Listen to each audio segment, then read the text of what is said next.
guys, balik lagi di Dama Friday. Dari kisah-kisah cinta yang aku sebutkan ini, menurut kalian kisah cinta siapa yang paling romantis? Apakah kisah cintanya Adam dan Hawa yang disebut-sebut sebagai manusia pertama dalam banyak tradisi? Atau kisahnya Romeo dan Juliet, Laila dan Kais dari Timur Tengah, Sampek dan Engtai dari Tiongkok, Paris dan Helena yang menjadi cikal bakal perang Troy? Atau kisah cintanya Cleopatra dan Mark Antony? Atau jangan-jangan Shah Jahan dan Mumtaz Mahal yang menjadi kisah dari pembuatan Taj Mahal? Atau bahkan kisah cinta Sri Rama dan Sinta? Atau mungkin kisah cinta kekinian seperti Jack dan Rose dari film Titanic? Atau mungkin kisah cintaku? Jujur ya, kalau disuruh milih, aku bingung banget nih guys. Yang mana yang paling romantis? Karena semua kisah tersebut, kalau nggak ada orang ketiga, ya meninggal bersama. Kayaknya romantisme kok deket banget gitu ya sama kesedihan. Bisa nggak sih kisah cinta romantisnya itu yang agak lain gitu? Kayak yang happy ending, atau mungkin kisah cinta yang saling berjuang? Ada yang tahu nggak? Kalau ada yang tahu, coba bantu kasih rekomendasi di kolom komen di bawah ya, sebelum aku mulai kasih kisah cinta paling romantis versi aku di Dama Friday kali ini.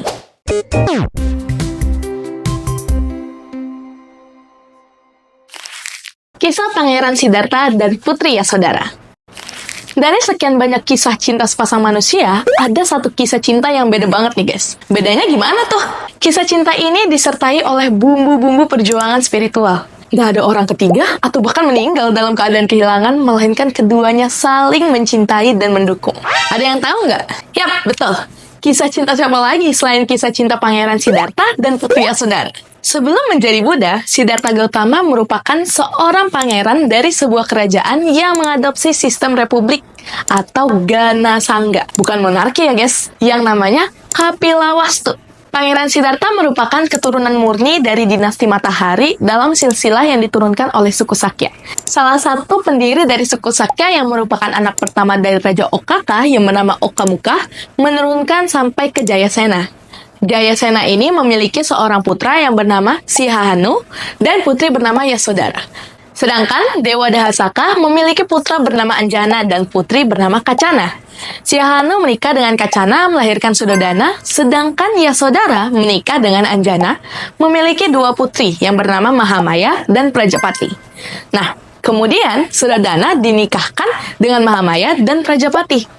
Dari kedua pernikahan ini, Mahamaya melahirkan Siddhartha, sedangkan Prajapati melahirkan Nanda dan Sundari Nanda.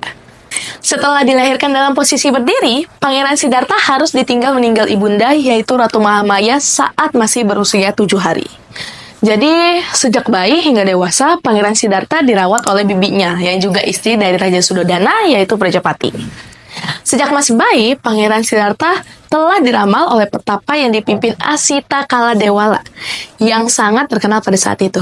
Para petapa meramalkan di masa depan, Pangeran akan memilih salah satu dari dua karir, yaitu menjadi Raja Dunia atau menjadi Buddha.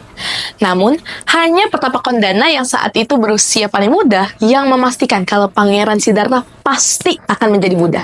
Karena ramalan ini, Raja Suddhodana berusaha menghindarkan 4 hal di lingkungan istana, yaitu orang tua, orang sakit, orang mati, dan pertapa. Karena menurut petapa Kondana, Pangeran Siddhartha akan melepaskan segalanya saat melihat 4 hal itu. Ya bisa dibayangkan ya guys, bapaknya Pangeran Siddhartha langsung memenuhi berbagai fasilitas, seperti misalnya nih, ngebangun 3 kolam teratai berwarna biru, warna merah, dan warna putih. Pangeran Siddhartha juga diberikan pendidikan terbaik sejak kecil. Di usia 7 tahun, ia sudah belajar berbagai hal dan memiliki kemampuan di atas rata-rata kebanyakan manusia. Ia bahkan disebut sebagai ahli dalam 3 Weda atau Trayuweda. Pokoknya Pangeran Siddhartha itu udah disibukkan terus deh sama urusan duniawi, biar nggak sekalipun merenungi tentang kehidupan. Di usia 16 tahun, Pangeran Siddhartha melalui sayembara akhirnya menikahi putri Badakacana. Kok bisa sih pakai sayembara segala? Ya, di zaman dulu memang menjadi hal yang udah biasa pernikahan terjadi melalui pemenangan sayembara. Ingat gak kisahnya Mahabharata? Drupadi juga dimenangkan melalui sayembara oleh Pandawa 5. Sayembara di zaman dulu sebagai ajang pembuktian kualitas seseorang. Terlebih lagi, pada saat itu sayembaranya untuk memenangkan hati Putri Badakacana yang udah terkenal akan kecantikannya dan kualitasnya. Putri Badakacana adalah sepupu dari Pangeran Siddhartha. Lahir di waktu yang sama dengan Pangeran Siddhartha. Ia anak dari adik Raja Suddhodana, yaitu Ratu Amita, yang menikah dengan Raja Supabuddha dari suku Kolya. Suku Kolia dan suku Sakya adalah dua suku utama dari garis keturunan Raja Okaka yang merupakan keturunan langsung dari dinasti Matahari. Jadi, untuk menjaga kemudian keturunan mereka udah terbiasa melakukan pernikahan saudara, dan hal ini lazim dilakukan pada saat itu ya guys. Bisa dibayangkan nggak? Jadinya pada saat itu Putri Badakacana yang punya nama lain Bimba Dewi atau Yasodhara ini sangat amat dihormati dan bisa memenangkan hati beliau. Tentu suatu kemenangan yang luar biasa. Singkat cerita nih ya guys, akhirnya sayembara ini dimenangkan oleh Pangeran Siddhartha. Sebenarnya tanpa sayembara pun mereka udah saling jatuh cinta. Hal ini dikarenakan mereka udah bersama dalam 500 kelahiran sebagai pasangan hidup. Jadi ibarat kata nih, kayak Hawa tercipta memang untuk Adam, Putri Badakacana ini juga tercipta hanya untuk Pangeran Siddhartha. Wah, asik. Tapi sebenarnya ini bukan semata-mata karena penciptaan, tapi kekuatan tekad.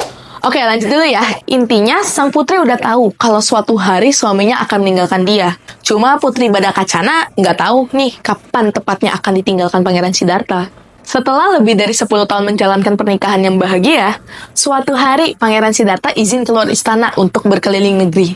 Raja Sudodana mengizinkan karena dia pikir ramalannya udah nggak akan berlaku. Pangeran udah punya istri cantik, punya 3 istana, anakku kan nggak kekurangan apapun. Tapi ternyata Raja Sudodana salah, guys. Di perjalanan selama keluar istana, karena Pangeran Siddhartha nggak pernah nih ngelihat dunia luar, dia jadi terheran-heran. Kok beda banget kondisinya dengan yang ada di istana ya? Puncaknya saat akhirnya Pangeran Siddhartha melihat 4 tanda, yaitu orang tua, orang sakit, orang mati, dan pertapa. Di situ beliau merenung, untuk apa harta, tahta, dan wanita yang aku miliki? Kalau ketika aku mati, aku nggak akan bawa semuanya. Lebih baik aku jadi pertapa aja. Di malam saat Pangeran Siddhartha sedang bersiap-siap akan pergi meninggalkan istana, ia mendengar kabar anaknya telah lahir. Saat mendengar itu, Pangeran Siddhartha mengucapkan Rahula Jato Bandanang Jato, yang artinya seorang Rahu telah lahir, seorang belenggu telah muncul. Dalam astronomi India kuno, raksasa Rahu adalah penyebab terjadinya fase bulan dan juga gerhana matahari dan bulan. Rahu sering diasosiasikan sebagai penghalang atau belenggu. Karena inilah kemudian Raja Sudodana memberi nama cucunya Rahula. Di usia 29 tahun, demi mencari jalan keluar dari kesengsaraan banyak makhluk, terbebas dari siklus tua, sakit, mati, dan lahir, beliau merelakan egonya untuk menggendong anaknya yang baru lahir dan meninggalkan istrinya yang baru melahirkan. Sebuah pengorbanan bapak dan suami yang luar biasa. Kisah Petapa Sumedha dan wanita bernama Sumita. Oke, jadi di kisah pertama tadi, teman-teman pada mewek gak nih? Jangan mewek ya guys, karena memang dalam banyak kehidupan, Putri Badakacana adalah sosok pasangan yang setia dan selalu mendukung perjuangan Pangeran Siddhartha untuk mengumpulkan parami atau kebajikan. Salah satunya di dalam kisah Wesantara Jataka saat Pangeran Siddhartha terlahir sebagai Pangeran Wesantara dan Putri Badakacana sebagai istri Pangeran Wesantara, yaitu Putri Madi, yang selalu mendukung derma atau dana yang diberikan oleh suaminya, termasuk ketika harus memberikan anak-anak mereka sendiri kepada seorang Brahmana. Tapi kira-kira kenapa bisa gitu ya? Apakah tiba-tiba aja gitu Putri Badakacana selalu menjadi pasangan hidup Bodhisattva atau calon Buddha Gautama di banyak kehidupan? Ternyata enggak terjadi tiba-tiba guys, tapi dikarenakan tekad atau aspirasi beliau saat mereka terlahir di zaman Buddha Dipankara. Saat itu Pangeran Siddhartha terlahir dari keluarga Brahmana bernama Sumedha. Keinginannya untuk menjadi sosok yang membuka jalan keluar dari siklus samsara sudah muncul di batinnya sejak 16 Asankaya lampau saat beliau terlahir menjadi seorang putri raja yang terinspirasi seorang biku yang mengumpulkan minyak dari biji Siddhartha untuk penerangan di tempat kediaman Buddha Purana Dipankara atau Dipankara awal. Hal ini udah pernah dijelaskan dalam video Dhamma Fred yang ini ya guys. Petapa Sumedha saat itu sebenarnya sudah memiliki kemampuan untuk mencapai kebudaan saat itu juga. Tetapi karena tekadnya untuk menjadi Buddha, maka saat bertemu dengan Buddha Dipankara yang juga merupakan biku yang pernah membuat ia terinspirasi sewaktu menjadi putri raja di zaman Buddha Purana Dipankara, akhirnya beliau bertekad untuk menjadi Buddha di masa depan. Sambil memberikan tubuhnya diinjak-injak oleh Buddha Dipankara, tidak jauh dari tempat Sumedha menghormat bersikap anjali kepada Buddha Dipankara dan murid-muridnya, ada seorang gadis muda dari keluarga Brahmana yang terkagum-kagum dengan rasa hormat yang diberikan Sumedha kepada Buddha Dipankara. Gadis ini bernama Sumita yang kemudian bertekad untuk menjadi istri yang setia menemani kemanapun calon Buddha ini terlahir. Dari tekadnya ini, selama 4 Asankaya, 100.000 kapah, mereka selalu bersama sebagai sepasang suami istri. Kisah Raja Kusa yang buruk rupa. Pertemuan Sumedha dengan Sumita apakah terjadi tanpa sebab? Atau di kehidupan sebelumnya mereka udah pernah bertemu? Jadi apakah mereka memang jodoh yang udah ditakdirkan? Untuk menjawab ini, kalian bisa baca Kusa Jataka ya guys. Saat calon pangeran Siddhartha terlahir menjadi Raja Kusa dan calon putri Badakacana terlahir menjadi istrinya yang bernama Ratu Pabawati, sebenarnya Ratu Pabawati itu sangat benci dengan Raja Kusa yang buruk rupa. Tapi alasan kebencian sebenarnya saat di suatu kelahiran, calon Raja Kusa terlahir jadi adik ipar dari calon Ratu Pubawati. Nah loh, bingung nggak? Jadi, saat itu ada seorang Paceka Buddha atau Buddha yang tidak mengajar dan si kakak ipar ini mendanakan jatah kue adik iparnya kepada Paceka Buddha. Karena si adik ipar ini banyak tingkah dan malah ngambil lagi kue tersebut dari mangkok seorang Paceka Buddha, si kakak ipar ini bertekad kalau di kehidupan mendatang ia tidak mau bertemu lagi dengan si adik ipar. Nah, makanya itu saat terlahir jadi Raja Kusa, ia memiliki wajah buruk rupa karena akibat mengambil kue tersebut dari mangkuk Paceka Buddha dengan penuh kekesalan. Sedangkan si kakak ipar yang berdana dengan tulus akhirnya menjadi Ratu Pabawati berwajah sangat cantik seperti seorang dewi.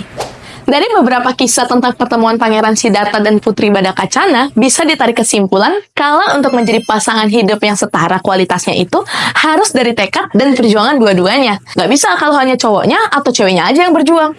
Ibaratnya kayak red string teori gitu guys. Setiap manusia dan jodohnya semacam ditakdirkan. Padahal ini karena kekuatan karma yang setara. Jadi bisa kita lihat nih dari perjuangan yang sama inilah menyebabkan Pangeran Siddhartha selalu berpasangan dengan Putri Badakacana selama 500 kelahiran. Bahkan di kelahiran terakhirnya sebagai Putri Badakacana, wanita itu tetap setia menunggu kepulangan Pangeran Siddhartha yang sebenarnya udah nggak mungkin lagi jadi suaminya. Karena Pangeran Siddhartha udah menjadi Buddha dan melepaskan semua ikatan duniawinya. Coba sekarang pikirin, mana ada perempuan yang tahan dan kuat mental seperti Badakacana? Di banyak kehidupan sering ditinggal suami, bahkan sering menjadi objek pelepasan dari latihan mengumpulkan kebajikan. Menurut aku sih ya, kisah cinta mereka yang terromantis sepanjang masa. Oke teman-teman, terima kasih ya udah menonton video ini. Ikuti konten-konten kita selanjutnya yang bakal bahas tentang kehidupan seputar agama Buddha yang informatif dan pastinya seru. Kalau ada yang mau ngasih revisi, pertanyaan, atau nambahin pendapat, bisa langsung tulis di kolom komentar ya. Kita bakal diskusin bareng-bareng guys. Jadi jangan lupa buat like, komen, dan subscribe biar kalian gak ketinggalan update seputar Buddha. Bye-bye!